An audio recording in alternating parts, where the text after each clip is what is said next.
You won't believe what started with a simple hug in the living room and ended with a moment that changed the way I saw everything. It wasn't anything scandalous, but it was something rare, something honest and deeply human. If you've ever had someone look at you not just with their eyes, but with their heart, then you'll understand. Before we dive in, let me ask, from which cities are you watching us tonight? Drop it in the comments. We love hearing where our community is tuning in from. Now let me tell you what happened that day.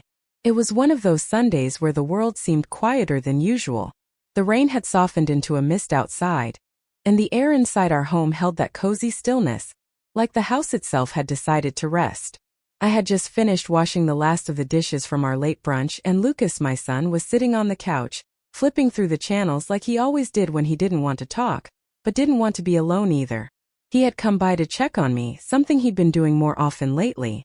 I told him he didn't need to, that I was perfectly fine living here by myself now that the house had grown so quiet. But I think he needed these visits more than he let on. I dried my hands on the dish towel and walked into the living room. The dim lighting from the corner lamp cast a soft amber glow, making everything feel like a memory before it even passed. "You hungry again?" I asked, resting my hand on the back of the armchair. Lucas turned to look at me and smiled, that small crooked smile he got from his father. "No, ma. I'm good. Just wanted to sit a while longer." Of course. I sat on the edge of the couch beside him, smoothing my skirt under my legs. We didn't speak for a few moments. The kind of silence that wasn't awkward, just full. I don't know why I did it. Maybe it was instinct or habit. But I leaned in and wrapped my arms around him. Just a hug, nothing more. He didn't move at first. Then slowly his arms came around my back, tighter than usual. That's when I felt it. His breathing changed. Shallow, hesitant, like something was being held back. I pulled back a little and looked up at him, expecting a joke or maybe a comment about how I always smelled like lavender and lemon from the kitchen soaps. But instead he just stared at me. Really stared. There was something behind his eyes I hadn't seen in a long time. Not since he was a boy and used to crawl into my bed after a nightmare. It wasn't fear, though. It was longing. Deep, aching, and quiet. "You okay?" I asked, searching his face. He didn't answer right away. His jaw tensed slightly like he was biting backwards. Then he nodded once, but he didn't look away. Something shifted between us. Not in a bad way, just real. There was no pretending in that moment. No mother trying to fix things. No son trying to be strong. Just two people. One heart quietly asking to be seen and another silently responding. I didn't pull away. I didn't speak. I let the quiet between us thicken like warm syrup. "I miss feeling close to someone," he said finally, voice barely above a whisper. My chest tightened, not from pain but recognition. That ache, I knew it well. I'd felt it for years now, since his father passed, since my own skin began to feel unfamiliar in the mirror, since laughter in his house became less frequent. I reached up and brushed a bit of his hair back from his forehead, something I hadn't done in ages. "You're not alone, Lucas." He swallowed hard and nodded, but his eyes were still on mine, and they didn't flicker away like they usually did. That was the moment, not the hug, not the words. But that look, that deep searching gaze, like he was asking me, "Do you see me? Not just as your son, but as a man, as someone trying to be whole again." And I did see him. The couch creaked slightly under us as we sat closer than usual, still quiet, still tangled in a moment neither of us knew how to name. There was no urgency, no fear, just presence. He rested his head gently on my shoulder, and I held him just like I had when he was little. But now we were equals in our need, equals in our silence. Outside the mist had turned to rain again, steady and soft. And in that small living room, with the scent of coffee still lingering and the faint sound of an old movie playing in the background, I felt something loosen in my chest. A knot that had been tied there for years. This wasn't just about motherhood or aging or loneliness. It was about seeing and being seen. And for the first time in a long, long while, we both felt understood. The rain had deepened into a steady rhythm, tapping gently against the windows like a forgotten lullaby. The soft flicker from the television cast moving shadows across the living room walls, but neither of us was watching anymore. Lucas's head was still resting on my shoulder, his body relaxed now, but his fingers lightly fidgeted with the hem of his sleeve, a quiet signal he was still thinking. I stayed still. not wanting to interrupt whatever was flowing beneath the surface for him. Being a mother teaches you when not to speak. Sometimes presence is more powerful than words. After a long pause, he finally shifted slightly, sitting up, but not pulling away completely. His hand rested close to mine on the couch cushion, not touching, but close enough to feel warmth. "I didn't mean to make that weird," he said, his voice quiet, almost embarrassed. "It wasn't weird," I replied gently, glancing at him. "It was real." He looked at me then, grateful but also unsure, as if he was testing the waters of what was safe to share. He'd always been that way, thoughtful, cautious, never wanting to burden others with what he carried inside. "I don't talk to anyone like this, Ma. Not even Natalie." He hesitated before adding, "Not even when we were married." There it was, a truth tucked between unspoken memories. I reached out and placed my hand over his. The gesture was simple, but it felt like more. A bridge built from trust, not obligation. "You don't have to explain," I said. But he shook his head. "No, I want to. I need to." His voice cracked a little, and I could see the redness in his eyes. He blinked quickly and looked down at our hands. After the divorce, I thought I'd feel relieved, like I had space to breathe again. But all I felt was hollow. I'd come home from work and sit in the car for half an hour, just staring at the driveway, not wanting to walk into an empty house. The silence, it's different when you're not choosing it. I nodded, squeezing his hand. "I know." He glanced at me, studying my face like he was seeing it in a new light. "You do, don't you?"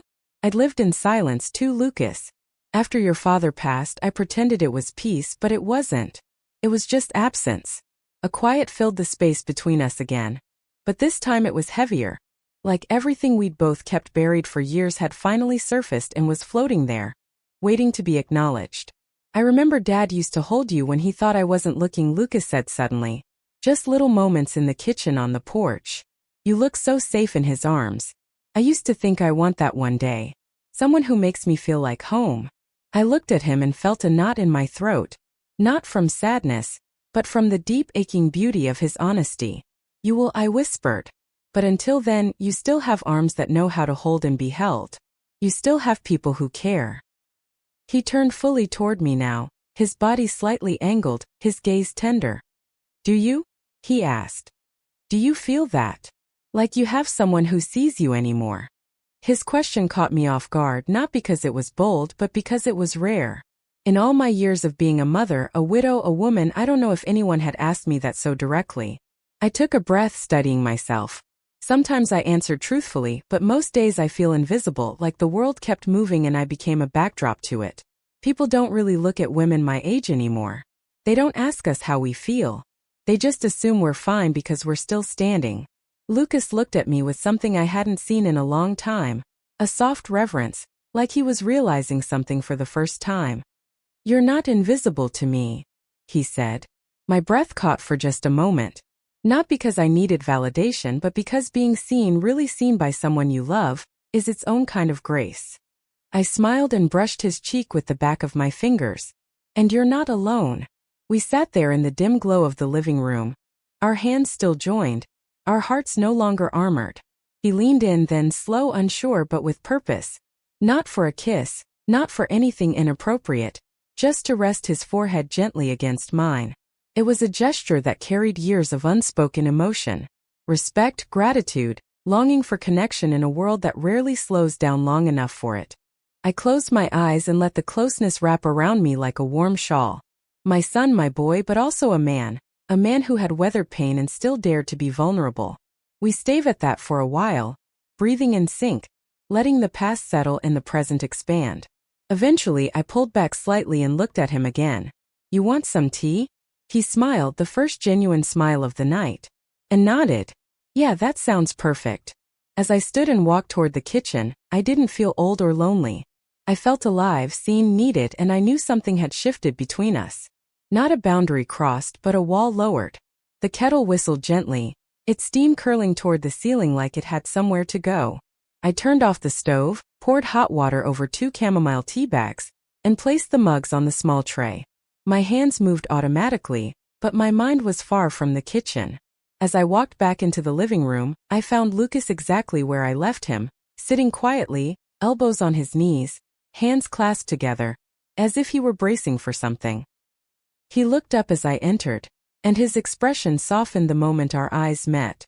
"Still like honey in yours?" I asked. He smiled faintly.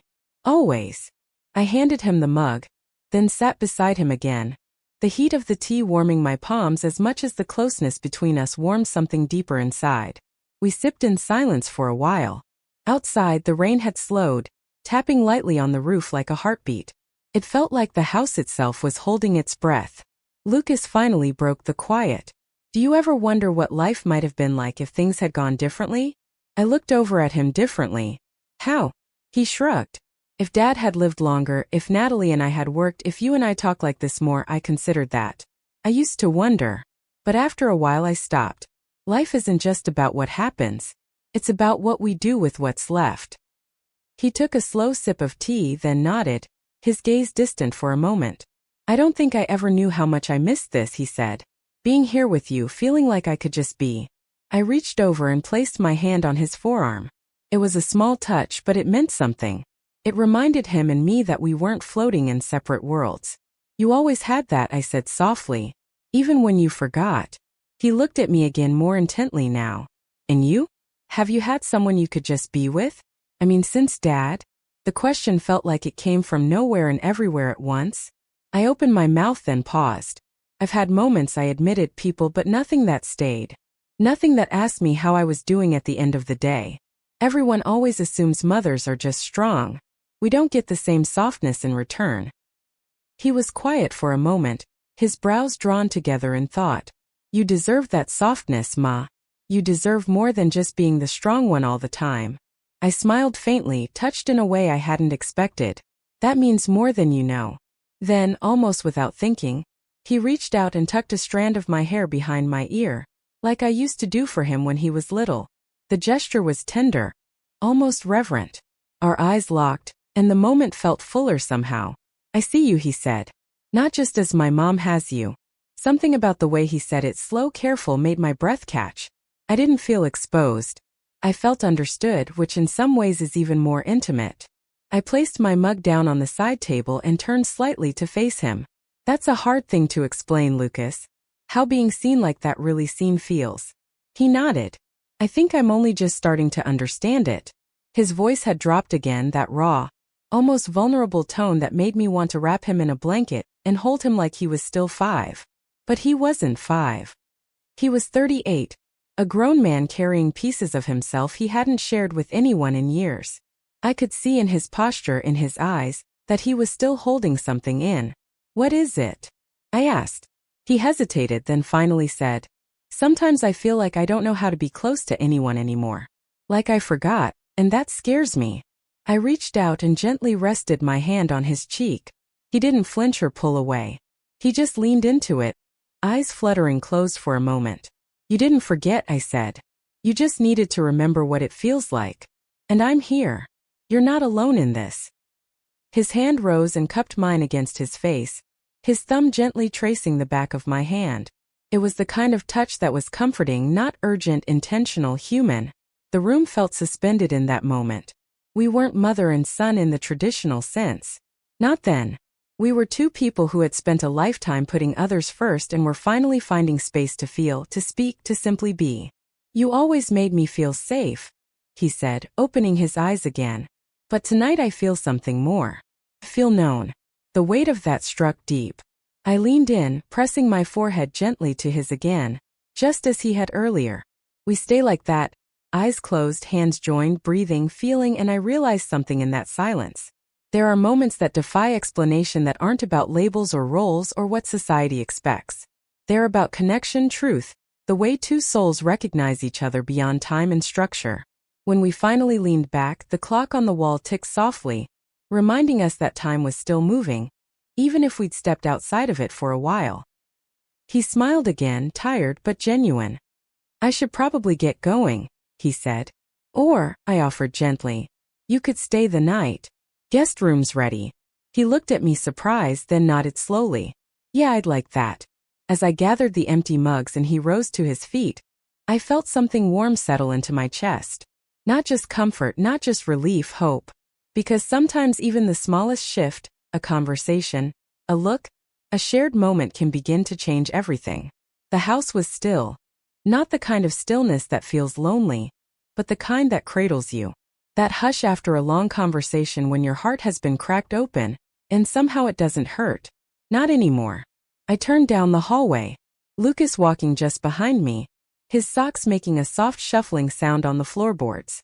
It reminded me of when he was younger, when he pad after me late at night after a bad dream, trying not to let me hear him, but I always did.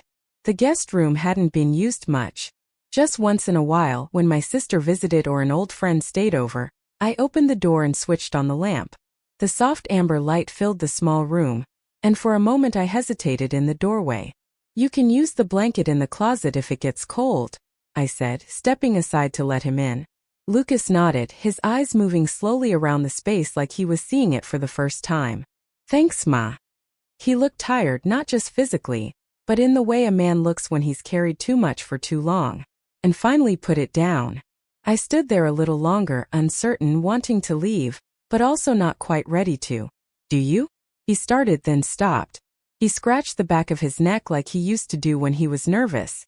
"Do you maybe want to sit with me for a little while, just until I fall asleep?" The question landed soft but heavy. I nodded once. "Yeah, I can do that." He sat on the bed, leaning back against the pillows, and I pulled the old armchair from the corner to sit beside him. I watched him settle in, his chest rising and falling more evenly now, his shoulders finally unburdened. For a while we didn't speak. I just sat there watching him in the dim glow of the lamp. The years seemed to fall away, not in a way that erased the past but in a way that connected us to it. As if the versions of ourselves we used to be were all present in the room with us now. "I used to be afraid you'd get tired of me," he said suddenly. I turned to him.